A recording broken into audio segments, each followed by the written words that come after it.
vale. Desmemoria a mis padres. El padre anda siempre despistado y la madre juega con él a los besos. ¿Te vas a la cama sin darme un beso?, le pregunta, y es de lo más tierno verlo. Hace frío en fin de año y Rubén anda destemplado, así que al acostarse, ya de noche larga, se ha metido en esa cama chica que de crío era suya y se ha rebujado bajo dos gruesas mantas buscando aquel calor olvidado. Hace un par de días que tuvo que abandonar su propia casa. El juez habló de malos tratos, pero él jura, sin embargo, que después de mirarla con esa tristeza pedigüeña, el que no entiende por qué las cosas buenas acaban tan bien en realidad, solo le preguntó en tono más de exclamación que de ira cómo era posible que hubiera olvidado tan pronto los buenos momentos. Ella debió de asustarse y lo denunció el 28, el Día de los Inocentes.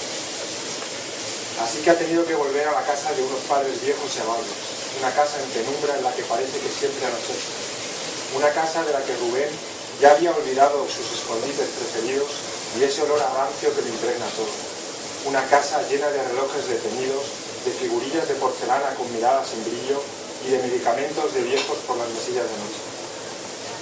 Han cenado los tres, pretendiéndose felices, la madre esforzándose en cuidados, el padre casi ausente por el Alzheimer y el hijo disimulando congojas para no empañar aún más la velada. Se han comido las uvas, se han mojado los labios con cava y papá le ha dado dos besos a mamá antes de irse a la cama. Cuando el viejo se levantaba del sofá camino del dormitorio, la madre, haciéndole un guiño previo a su hijo, le ha reprochado a su marido que se fuera a dormir sin darse siquiera un beso de despedida. Y el viejo, con la mirada asustada y el ceño contrariado por su falta de recuerdo, solo ha advertido la broma cuando ha visto a su mujer sonreír.